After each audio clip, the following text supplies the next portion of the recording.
మన రక్షకుడు ప్రాణనాథుడైనటువంటి యేసుక్రీస్తు వారి శ్రేష్టమైన నామములో కూడి వచ్చినటువంటి మీ అందరికీ మా యొక్క వందన మరణాతలు. అందరికీ మరణాతలు. జీవము ప్రేమను జీవను కలిగించే పావనాత్మను మాకై పంపితి నీవు దీవెనలేడురే క్లావని పనుమము నీవిమా లాత్మన్మాలో కుమారించు స్తుతియు మహిమయు నీకే క్షితికి దివికి నీటి వితతికి కాతవై వెలయుమ దేవా ప్రతి వాస్తువును మాకు బహుమతి గానిచు హితుడమ ప్రేమానికెట్లు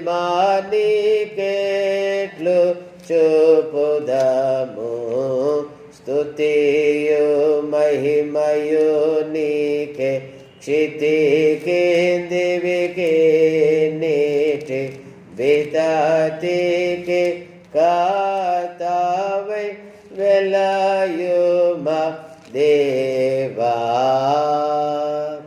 దేవునికి స్తోత్రం. మోషే సుఖోపవాస దినములో 24వ దినములో మనం వచ్చాము. యెషయా గ్రంథము 4వ అధ్యాయము 2వ వచనాన్ని మనం ధ్యానించుకుందాం.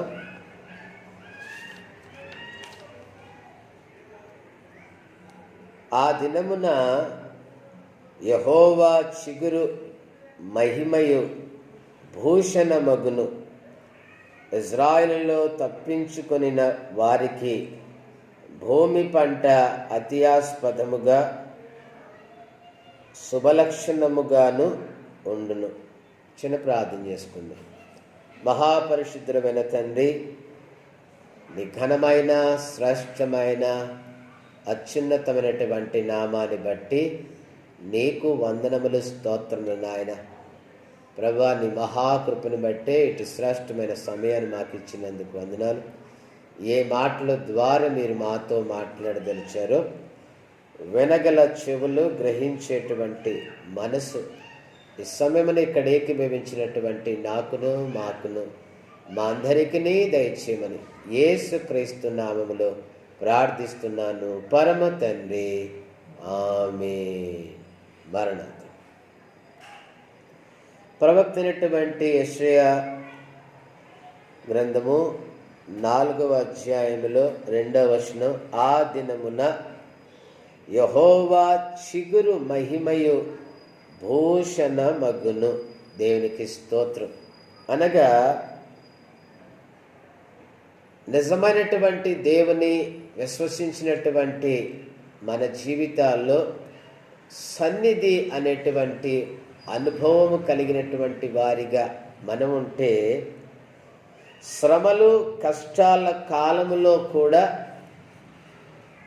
శ్రమలు కష్టాల కాలములో మరి ఏ స్థితిలోనైనా, ఎలాంటి స్థితిలోనైనా, ఎలాంటి విపత్తులోనైనా, బాధలోనైనా, వేదనలోనైనా, వ్యాధిలోనైనా, మరణములోనైనా, ఏ స్థితిలోనైనా కూడా దైవ సన్నిధి అనుభవం కలిగినటువంటి వారు ఏమవుతారంట? చిగురించే వారిగా ఉంటారు, చిగురిస్తారు. ఏమంటారు ఇక్కడ? యెహోవా చిగురు మహిమయు భూషణమగును. దేవునికి స్తోత్రం. కాబట్టి సన్నిధి కూటస్థులు అనగా దైవ సన్నిధి కలిగినటువంటి వారు సన్నిధి గదిలో ఉంటే వారి మీదకు దేవుని మహిమ దిగి వస్తుంది.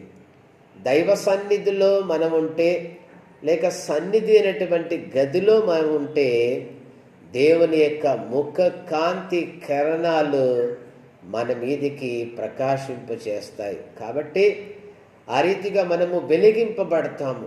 అనేకులకు వెలుగుగా మనం మార్చబడేటువంటి వారిగా మనం ఉంటాం. నీ సన్నిధి నిలుపు నాలో, నీ సన్నిధి నిలుపు, నీ ఆజ్ఞలనియు అనుసరించు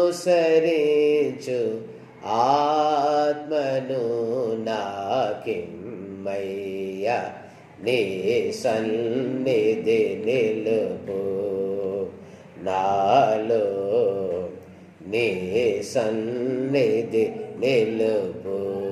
దేవునికి స్తోత్రం. ఇశ్రాయేలీయులు అరణ్య మార్గము గుండా వారు ప్రయాణం చేస్తుండగా దేవుని యొక్క సన్నిధి కాంతి వారిపై ప్రకాశించింది. దేవుడు వారికి వాగ్దానం చేశారు మోషేకు, నా సన్నిధి మీకు తోడుగా వస్తుందని.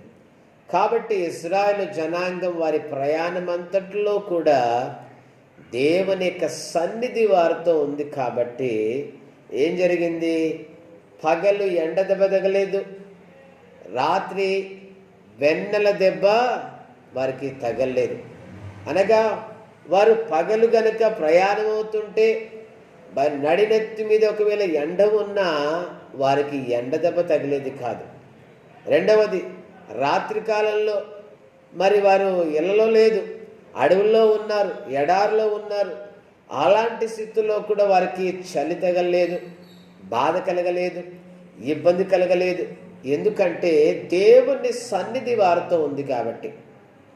చాలామందికి దేవుని సన్నిధి అంటే తెలియదు, ప్రార్థన అంటే తెలియదు, దేవుల్లో ఉంటే ఎలాంటి దీవెన పొందుకుంటామనేటువంటి ఆలోచన ఉండదు. అందుకొరకు వారి జీవితాల్లో కష్టాల కడిలో వారు సాగిపోయే వారికి ఉంటారు. శ్రమలు, శోధనలు, ఇబ్బందులు, ఆటంకాలు, దెబ్బలు, అవమానాలు, నిందలు, కుటుంబాల్లో నెమ్మది ఉండదు, సమాధానం ఉండదు, ఐక్యత ఉండదు, ప్రేమ ఉండదు. ఎందుకంటే వారు సన్నిధిలో ఉండకపోవడాన్ని బట్టి. ఇశ్రాయేలు జనాంగం 40 సంవత్సరాలు దేవుని సన్నిధి వారితో ఉంది. ఎందుకంటే దేవుడు మోషేకు వాగ్దానం చేసి, నా సన్నిధి నీకు తోడుగా వస్తుందని. మాట ఇచ్చిన వాడు నరుడు కాదు. కాబట్టి దేవుడు ఆ రీతిగా దేవుని సన్నిధి వారితో ఉండడం వలన వారు పగలు ఎండ దెబ్బ తగలేదు, రాత్రి వెన్నెల దెబ్బ కూడా తగలేదు. బట్టలు చిరిగిపోలేదు, చెప్పులు విరిగిపోలేదు, ఒక పురుగైనా కుట్టలేదు. వారికి ఏ ఇబ్బంది, ఎలాంటి స్థలంలో ఉన్నారు? అరణ్యంలో ఉన్నారు. వారు అరణ్యం అంటే ఎలా ఉంటుంది? భయంకరంగా ఉంటుంది. అలాంటి అరణ్యంలో ఉన్న వారికి ఎలాంటి కొదువ కొరత. అంత మాత్రమే కాకుండా మరి ఆకాశము నుండి మన్నాను కురిపించాడు, బండ నుండి జీవజల నదులను ప్రవహింపచేసి వారికి దాహాన్ని తీర్చారు. ఎందుకంటే వారి సన్నిధిలో ఉన్నారు కాబట్టి, దేవుడు వారితో ఉన్నారు కాబట్టి. సన్నిధిలో మనం ఉంటే మనతో ఎవరుంటారు? దేవుడు ఉంటాడు. సన్నిధిలో మనం లేకుంటే ఎవరుంటారు? సాతాను ఉంటాడు. బయట తిరుగుతున్నాడు అనుకోండి, సాతానుతో పాటు తిరిగినట్టు. దేవునితో ఉన్నాం అనుకోండి, సన్నిధిలో దేవుడు మనతో ఉంటాడు. చాలామంది ఇది అర్థం చేసుకోరు. మందిరానికి వెళ్ళాలన్నా, ఆరాధనకు వెళ్ళాలన్నా, దేవుని సన్నిధికి వెళ్ళాలన్నా ఇష్టపడేటువంటి వారికి ఉండరు. వారి జీవితాల్లో సాతానుడు అనేక రీతిలుగా పాడు చేసేవాడికి ఉంటారు.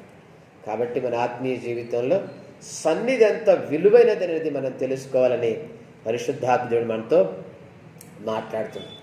అలాగే ఎలీషా గారి ఇంటి చుట్టూ, ప్రవక్త అయినటువంటి ఎలీషా గారి ఇంటి చుట్టూ కాపుదలగా అగ్ని రథాలున్నవి. ఎలీషా గారు, ప్రవక్త అయినటువంటి ఎలీషా గారి ఇంటి చుట్టూ కాపుదలగా అగ్ని రథాలు ఉన్నాయి. కానీ అవి మానవుని కంటికి కనబడవు. శిష్యుడు, ఎలీషా గారి శిష్యుడు గెహాజీ మరి అక్కడికి వచ్చిన తర్వాత చూస్తే భయంకరమైన సైన్యం అక్కడ వచ్చిందయ్యా, ఇక మనల్ని తీసుకెళ్ళిపోతారు, మనల్ని ఇబ్బంది పడతారు, మనల్ని పట్టుబడతామని భయపడుతున్నప్పుడు ఎలీషా అతనితో మాట్లాడంటే ఒక్కసారి కన్నులు తెరిచి చూడని చెప్పాడు. అతని కన్నులు తెరిపి చూసినప్పుడు చుట్టంతా కూడా ఏం కనబడిందంట? అగ్ని రథాలు, అగ్ని గుర్రాలు అతని చుట్టూ. ఏ తెగులు కూడా నీ గుడారము సమీపించదంటాడు దేవుడు. కాబట్టి సైన్యం, గొప్ప సిరియా సైన్యము ఎలీషా గారిని పట్టుకు వెళ్ళాలని వచ్చారు. గొప్ప సైన్యం. ఆ శిష్యుడు భయపడిపోయాడు. కానీ ప్రవక్త సన్నిధిలో చర్చ అంటున్నాడు ఏమిటంటే, భయపడరాదు క్రీస్తు విశ్వాసి, భయపడి దిగులు పడరాదు సుమి. కాబట్టి ఎలీషా గారు ఎప్పుడైతే ఆ శిష్యుడి యొక్క కన్నులు తెరబడి చూడగానే ఏం కనబడిందంటే, అక్కడంతా కూడా అగ్ని రథాలు. వారికన్నా వీరి సైన్యం ఎక్కువగా ఉంది.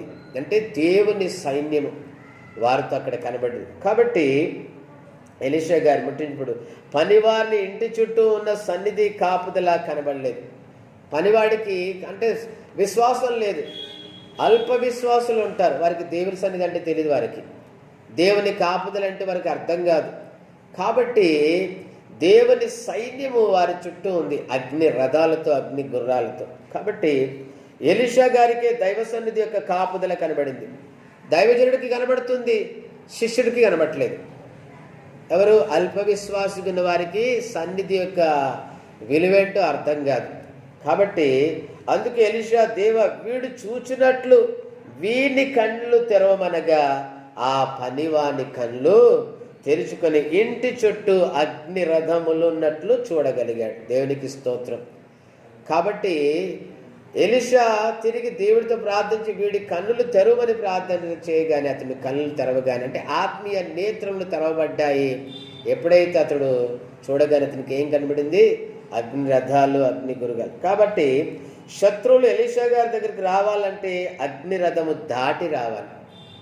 శత్రువులు ఇక వారి దగ్గరికి రావాలంటే అగ్ని రథాలని, అగ్ని గుర్రాలను దాటి రావాలి. ఒకవేళ తెగించి వస్తే వారందరూ ఏమైపోతారు? అగ్ని చేత కాల్చబడతారు, వారు బూడిదైపోతారు. కాబట్టి సన్నిధి కూటస్థులకు సన్నిధి కాపుదల అనుగ్రహిస్తుంది, శత్రుశేషమును దహించి వేస్తుంది. దేవునికి స్తోత్రం. సన్నిధి అంత గొప్పది. ఆ సన్నిధి కలిగినటువంటి జీవితాలు మనం కలిగి ఉండాలని పరిశుద్ధాత్మ దేవుడు మనతో మాట్లాడుతుంది. కాబట్టి సన్నిధి ఎవరైతే చేసేవారికి ఉంటారో, సన్నిధి కూటాలు జరిగించేటువంటి వారు ఉంటారో, సాతానుడు ఏదో రకంగా వారిని పాడు చేయాలని ప్రయత్నిస్తుంటారు. కాబట్టి దైవజనులు దేవదాసాయి గారు చెప్పినట్టు మాట ఏమిటంటే, సన్నిధి సమయము లేదాని సన్నిధి పరులాను చెదురాగొట్టుటకి బుకని పెట్టుచున్నావు. కాబట్టి పోవేవో సాతానా జాగ్రత్త సుమి, నీ గొట్టు మాకు చిక్కేను. సాతానుడు ఏం చేస్తాడంట? స్నేహితులతో ప్రార్థనకి ఎందుకు వెళ్తావురా, ఇక్కడికి వచ్చేరా, మనం అక్కడికి వెళ్దాం, ఇక్కడికి వెళ్దాం అని చెప్తాడు.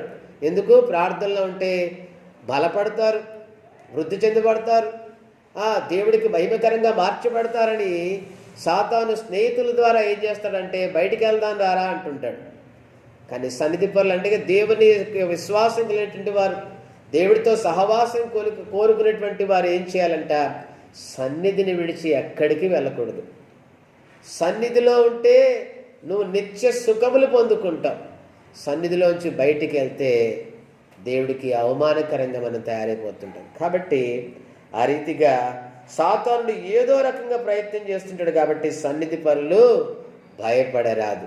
సన్నిధి చేసేవారు భయపడేటువంటి వారికి ఉండకూడదని పరిశుద్ధాత్మ దేవుడు మనతో మాట్లాడారు. నిర్గమాకాండము 24వ అధ్యాయంలో, మరియు ఆయన మోషేతో ఇట్లనెను, నీవు అహరోనును నాదాబును అబీహును ఇజ్రాయేలు యొక్క పెద్దలలో 70 మంది యెహోవా యొద్దకు ఎక్కి వచ్చి దూరమున సాగిలపడుడి.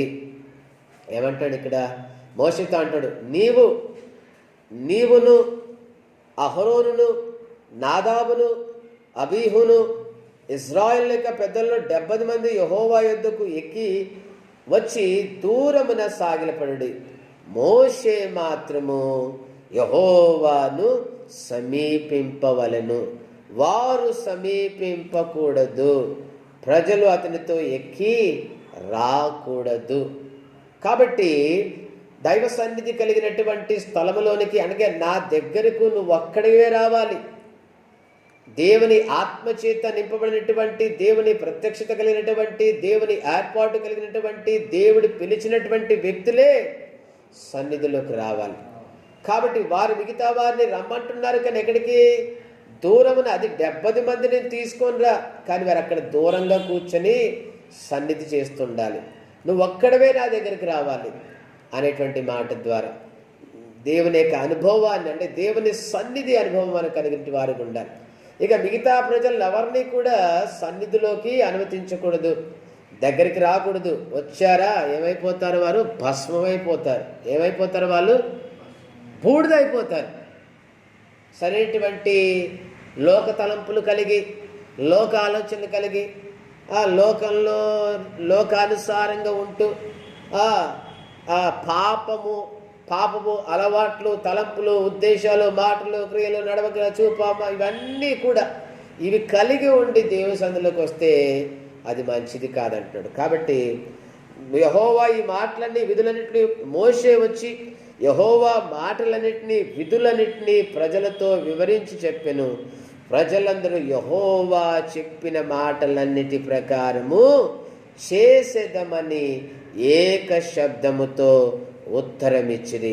మరి మోషే యెహోవా మాటలన్నిటినీ రాసి ఉదయమందు లేచి ఆ కొండ దిగువను బలిపీఠమును ఇజ్రాయేల్ 12 గోత్రముల చెప్పున 12 స్తంభములను కట్టి ఇజ్రాయేల్లో యవనస్తులను పంపగా వారు దహన బలులను అర్పించి యెహోవాకు సమాధాన బలులుగా కోడలను వధించిరి. దేవునికి స్తోత్రం. కాబట్టి మోషే ఒక్కన్నే తన దగ్గరికి రమ్మన్నారు. మిగతా 70 మంది పెద్దలను మాత్రం దూరంగా ఉండి వారిని ప్రార్థన చేయమని సెలవిచ్చాడు. మిగతా వారిని, ప్రజలందరినీ మాత్రం అసలు దరిదాపులో కూడా రాకూడదు. ఎందుకంటే వారు దేవునికి ఆయాసకరంగా ఉన్నారు, అవమానకరంగా ఉన్నారు, పాపపు స్థితిలో ఉన్నారు. కాబట్టి వారిని దూరంగానే పెట్టాడు. కాబట్టి మన ఆత్మీయ జీవితంలో సన్నిధి అనేటువంటి అనుభవాన్ని మనం ఎప్పుడైతే కలిగి ఉంటామో దేవుని యొక్క మహిమను మనం పొందుకునేటువంటి వారిగా మనం తయారవుతామని పరిశుద్ధాత్మ దేవుడు మనతో మాట్లాడుతున్నాడు. దేవుడి మాటలు దీవించును గాక. ఆమేన్. ప్రార్థన చేసుకుందాం. సర్వకృపానిదేగు మా తండ్రి, నీ ఘనమైన, శ్రేష్టమైన, అత్యున్నతమైనటువంటి నామాన్ని బట్టి నీకు వందనములు, స్తోత్రము నాయన. సన్నిధి ఎంత విలువైనదో, సన్నిధి వల్ల ఎలాంటి ఉన్నతమైనటువంటి కార్యాలు మేము పొందుకుంటాము. సన్నిధి మాతో ఉంటే గనుక, మేము సన్నిధిలో ఉంటే ఏ విషయంలో కూడా మేము భయపడవలసినటువంటి వారిగా ఉండే స్థితి మాకుండదని మర్మమైనటువంటి విషయాలు మాకు నేర్పించినందుకు వందనములు, స్తోత్రములు నాయన. కనికరించండి దేవ, సహాయం దయచేయండి. ఇజ్రాయేలు జనాంగాన్ని మీరు నడిపిస్తున్నటువంటి సమయంలో మోషే అడిగాడు, నీవు నాకు తోడుగా లేకుంటే నేను ఒక అడుగు కూడా ముందుకు వేయనని మీరు వాగ్దానము చేశారు. నేను నీకు తోడుగా వస్తానని. దేవుడు మనకు తోడుగా ఉంటే మనము దేవుడితో ఉంటే అదే నిజమైనటువంటి సన్నిధి. కాబట్టి ఇజ్రాయేలు జనాంగము పగలు ఎండ దెబ్బ తగలకుండా, రాత్రి వెన్నెల దెబ్బ తగలకుండా, బట్ట చిరిగిపోకుండా, చెప్పులు విరిగిపోకుండా 40 సంవత్సరాలు వారికి ఎలాంటి కొదువ లేకుండా వారు నడవగలిగారంటే దేవుని సన్నిధి వారికి ఉంది. కాబట్టి ఎలీషా ఇంటి చుట్టూ సిరియా సైన్యమంతా కూడా చుట్టుకొని ఎలీషాను బంధించడానికి వచ్చినప్పుడు ఎలీషా సన్నిధిలోంచి అంటున్నాడు, వీడి కన్నులు తెరవాలి, వీడు చూడాలి నీ సన్నిధి ఎంత నాతో ఉన్నదని. కాబట్టి ఆ శిష్యుడి యొక్క కళ్ళు తెరిచినప్పుడు ఎలీషా చుట్టూ, ఆ సైన్యము చుట్టూ కూడా అగ్ని రథాలు, అగ్ని గుర్రాలు ఉన్నాయి. అవి దాటి ఎవరు కూడా రాలేకపోయారు నా తండ్రి. సన్నిధిలో మేము ఉంటే అంత గొప్ప ధన్యతను మాకు ఇస్తారు ప్రభు. అటు ధన్యత భాగ్యాన్ని మేమందరం కూడా పొందుకునేటువంటి భాగ్యాన్ని నాకును మాకును మా అందరికీ దయచేయమని యేసుక్రీస్తు శక్తి గల నామములో ప్రార్థిస్తున్నాను పరమ తండ్రి. ఆమేన్. మరణాత.